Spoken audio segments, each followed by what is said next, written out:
அண்ணன் தம்பி தென் அங்க 2 பட்டம் மறக்குது பாருங்க. ஏய் வாடா. அம்மா கடையில் போய் 5 ரூபாய்க்கு முருங்கை வாங்கிட்டு சொல்லிச்சு, போய் வாங்கிட்டு வந்துடுறா. உனேதான்டா சொல்லுச்சு, நீ போய் வாங்க. டாவா? ஏய் என்ன புதுசா வார்த்தையை கத்துட்டு வந்து பேசுற? இப்ப பேசுற மாதிரி தானே ஊர் பையன் முன்னாடி என்ன பேசுவ? குடும்பமான கட்டணுமா? என்னடா மரியாதை இல்லாம எதிர்த்து வேற பேசுற? நீ என்னன்னா நான் என்னன்னா? நான் சொல்றதாட நீ கேட்கணும். போடா போய் வாங்கிட்டு ஆளு மண்டையும் வருவேன், காதுலயே குடுத்து தம்பி, என்கிட்ட புள்ள வச்சுக்கிறாத. போடா. அண்ணன் தம்பி நவ். இங்கடா. என்னடா அந்த வண்டியை கொடுக்க சொல்ல, போய் கொடுத்தியா? கொடுத்துருல, பாவுட்டா தானே? ஆமா. கொடுத்துறேன் வண்டியை கொடுத்துறேன். கொடுத்துட்டியா? கீழே ஹெல்மெட் இருக்கு, அதான் கொடுப்பா. அதான் மறந்துட்டேன்டா. சிரிக்கிற வெக்கமா இல்லையா?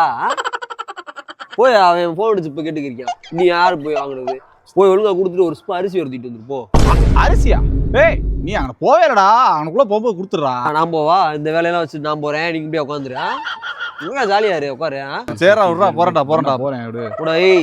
மெண்டலாக்காம போடா. போயிட்டு நான் பாக்குறேன்டா. டக்குன்னு போயிட்டு கொடுத்துட்டு கால் பண்றா, நேரம் ஆகுது. சரிடா, கால் பண்றேன்டா. ப்ரோ சொல்லுங்க ப்ரோ. என்ன ப்ரோ, என்னதான் உங்க தம்பியா இருந்தாலும் இந்த அளவுக்கா போட்டு வாத்தி வதைப்பீங்க? யாரு என் தம்பி? இப்ப வஞ்சனை அவனை சொல்றீங்களா? ப்ரோ அவன் தம்பி இல்ல ப்ரோ, அவன் எங்க அண்ணன் ப்ரோ. என்ன ப்ரோ சொல்றீங்க?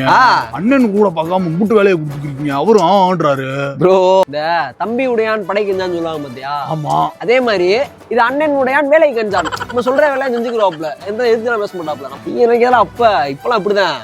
போடா டக்குன்னு போடா.